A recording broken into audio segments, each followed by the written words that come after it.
Today I'll be reading Chapter 6 of Only Fools Rush In, a college AU by Vindicated Virgil on Tumblr, bookishpanda on AO3.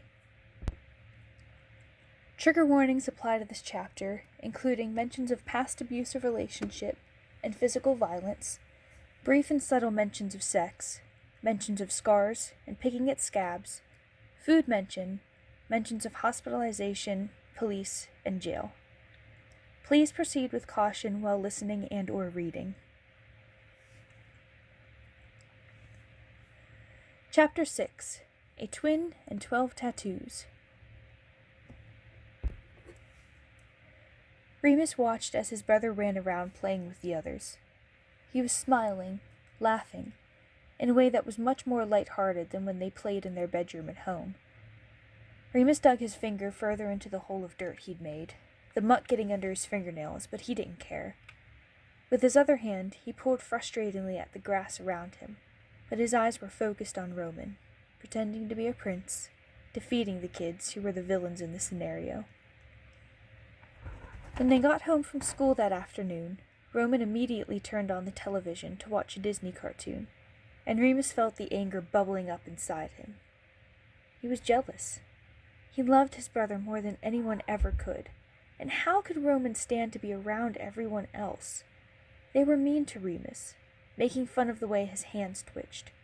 He hated them. He wanted to hurt them. He wanted to protect Roman from getting hurt. "You all right?" Patton's voice was calling to him. They were at a restaurant, Remus's long arms stretched along the table so that Patton could play with his long fingers. Remus met his eyes, smiling, and just nodded, watching as Patton's eyes drifted back down to the menu in front of him. "I was just thinking about Roman," Remus finally said, and Patton's eyes snapped back up. They hadn't talked much about his twin lately, Patton only returning to the apartment to get fresh clothes or to talk to Logan. Remus had never pegged him to be the type to hold a grudge, but even after the bruise around his eyes faded back into his normal skin tone, Patton only regarded Roman with ice-cold glares and frowns, despite Remus's pleas to move on. "I would get really jealous of all the friends that he made during elementary school. So much that I wanted to destroy every single one of them, so that Roman would only pay attention to me," he mused, trying to lighten the mood. Share a fond memory, maybe. Patton didn't respond, though, instead opting to glance back down at the menu. "I think it's a pasta kind of night," he said softly, one of his hands leaving Remus's to flip to the next page of the menu. Remus sighed. "Come now, little flower. How long is this going to go on? He's one of your best friends." He watched as Patton's shoulders slumped a little bit at the words. "The performances start in a few weeks, and we really should go to support him and Virgil." "We will go, Patton's voice sounded resigned, and he looked up at Remus, sadness in his eyes. "The first time I find someone who I like and actually likes me back, and it feels like we're teetering on the edge of destruction." Remus frowned at this, taking Patton's hands in his again.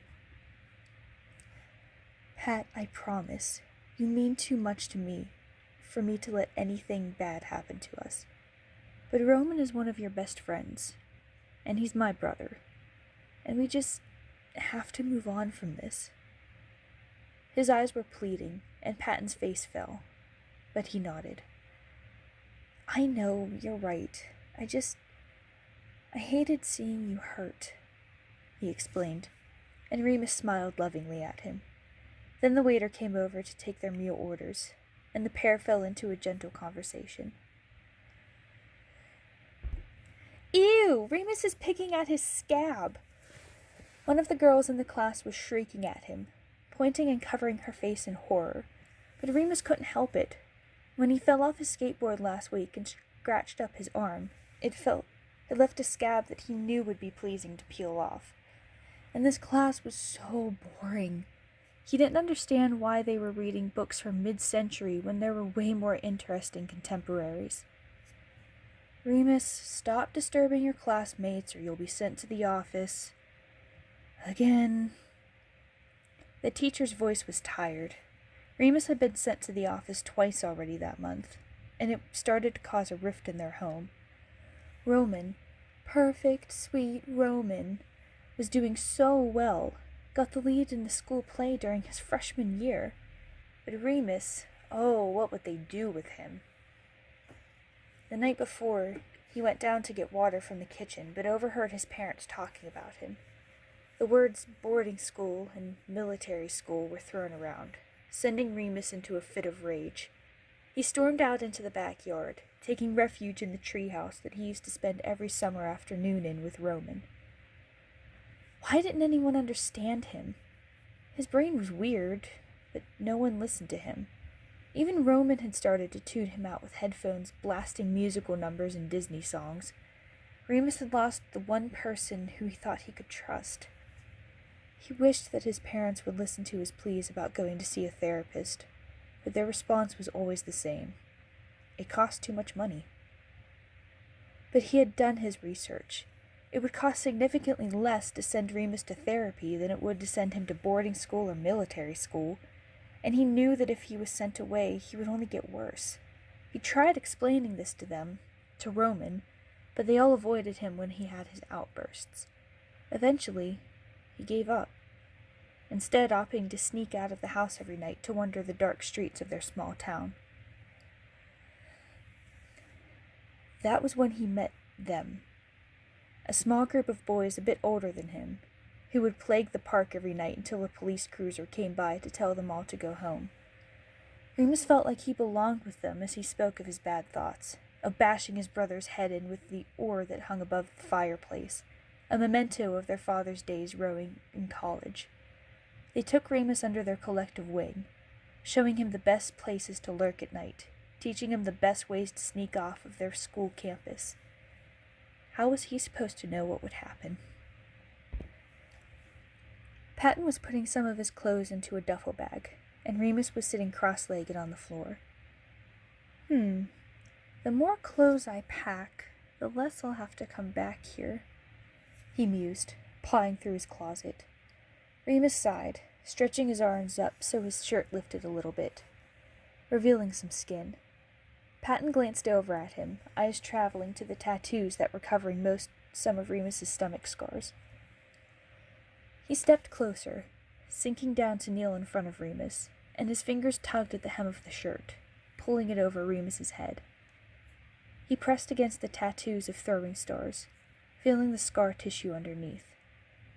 Patton had seen the scars before, when he took care of Remus after that night at the library, and in their moments of deep intimacy, but he was always so hesitant to ask where they had come from. What are these scars? Patton's voice was low, and Remus just leaned forward, pressing his lips to Patton, who pulled back despite wanting to continue. Remus sighed, deciding to explain it in as little detail as possible. The day Roman was hurt, I tried to stop them, so they hurt me too. Remus's voice was shaky, and Patton pulled him into his arms. He doesn't know. He doesn't know that they hurt me too. I had to protect him, Patton. I tried my best. I didn't know that they'd hurt him, I swear. Shh. It's okay. He's okay. You're okay. And you're here now with me. Patton ran his fingers through Remus's hair in a soothing way, and he felt tears stain his shirt. He said nothing about this, though, murmuring soft things to his boyfriend. Remus, you're safe, and Roman is safe, okay? Everything's okay. The two sat in silence for a while, until Remus scrambled to get more comfortable in Patton's arms, their lips meeting haphazardly and needily, hands trailing lower and lower.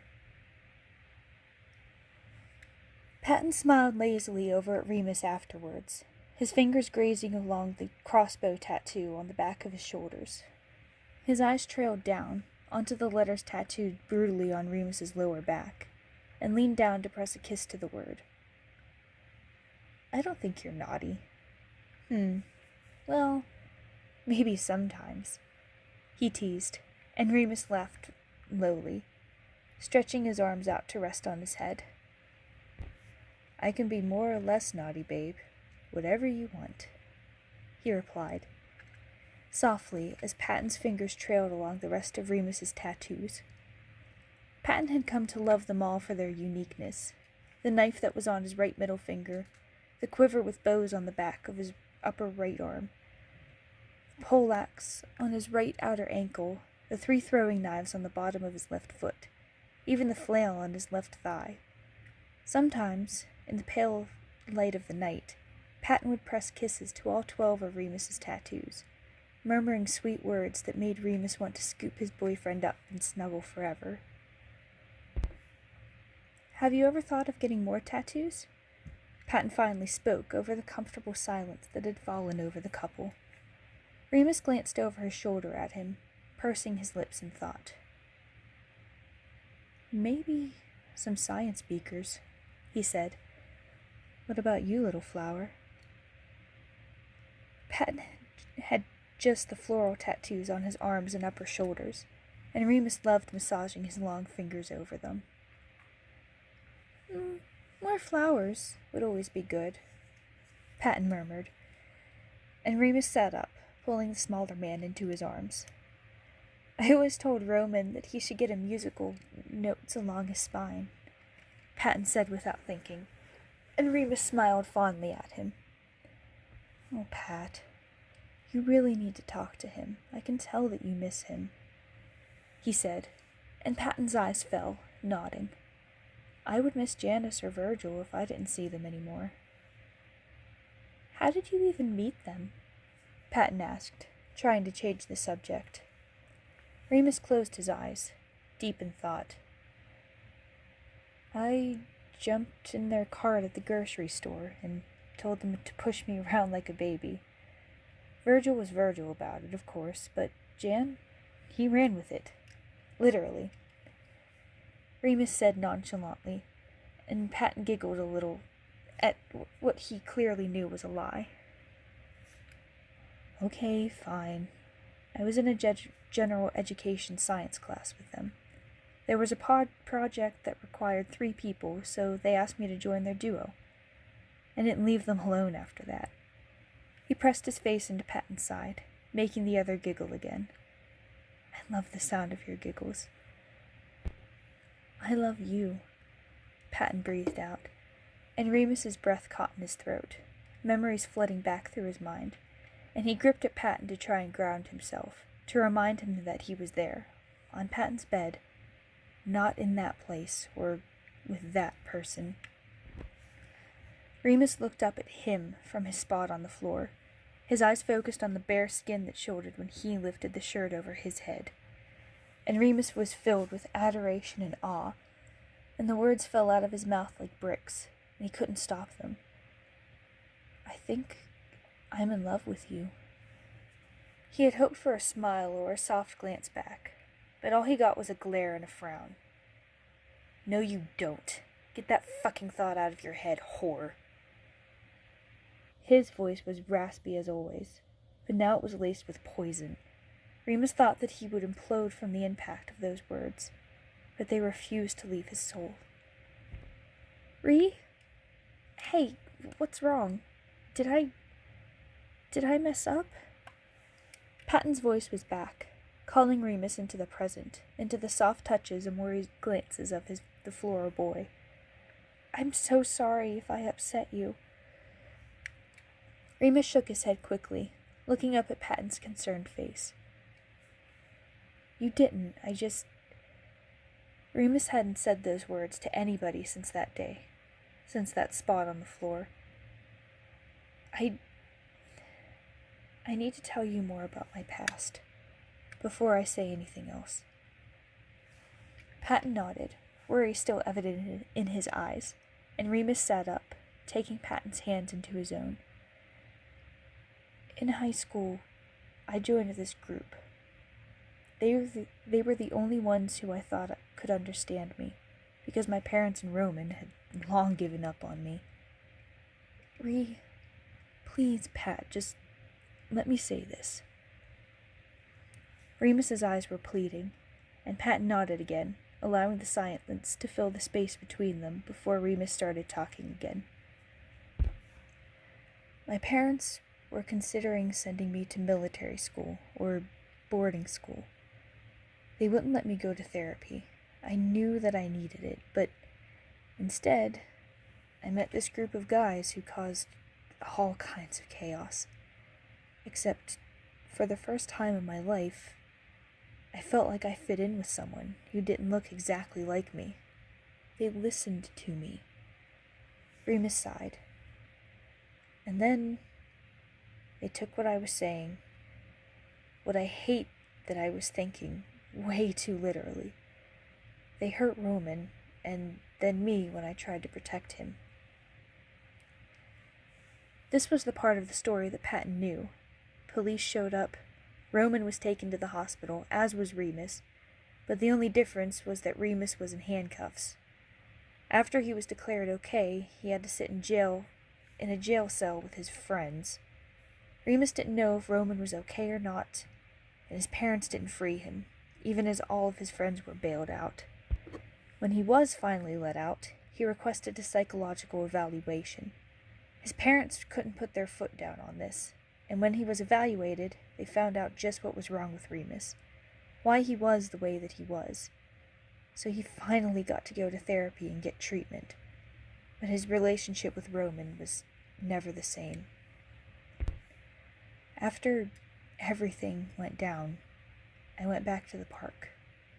One of them was there, like he was waiting for me. Remembrance shone in Remus's eyes, and he couldn't look at Patton's face anymore. He was a senior, I was a sophomore, and at some point, he kissed me.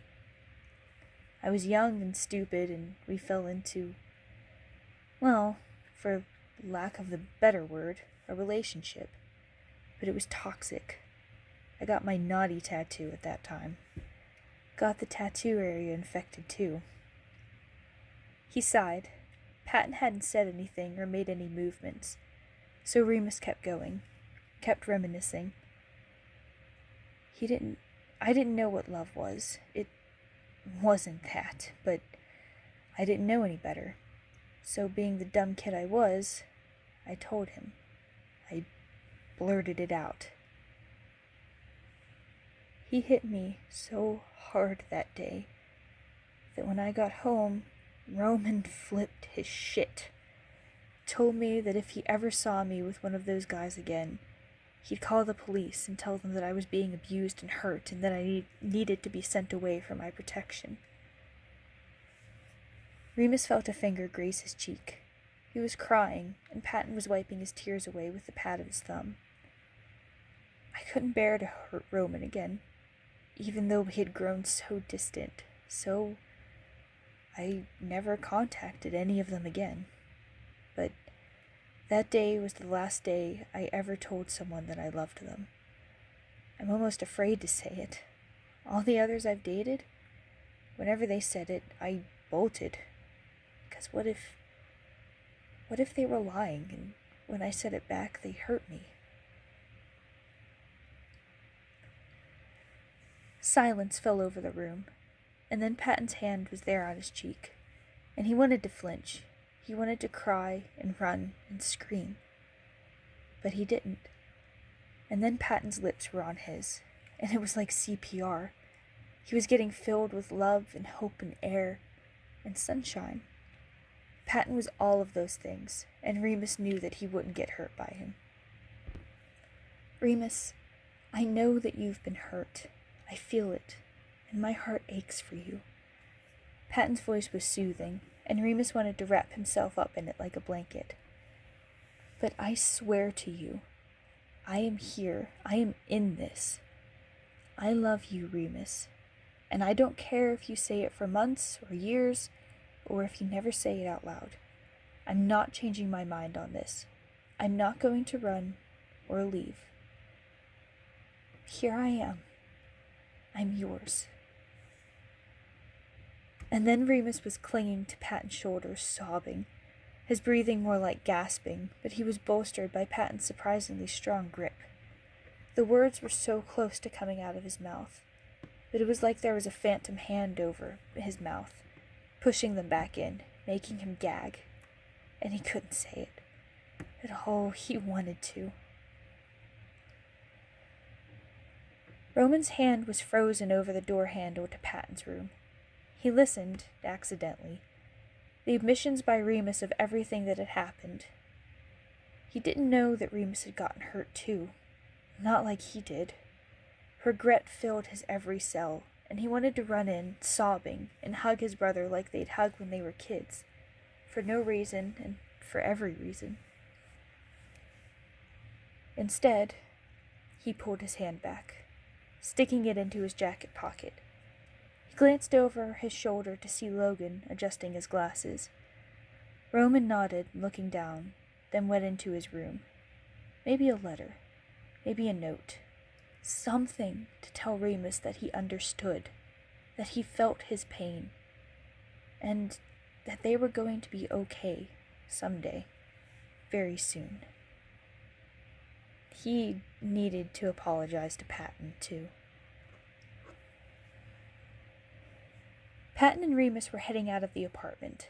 Patton's duffel bag was gripped tightly in his hand. He wasn't leaving because of Roman this time. He was leaving because he needed to be with Remus after the emotional devastation of the day. Except that when they went out into the living room, Roman was there, sitting on the couch, 2 envelopes in his hands. He stood up as soon as he saw the couple and walked over to them. He paused, not sure of what he wanted to say. I'm so sorry for everything. The words were jumbled in his head, but that was why he wrote letters. So he handed the letters over before running away. Patton blinked, and Remus itched to run after his twin, but he didn't.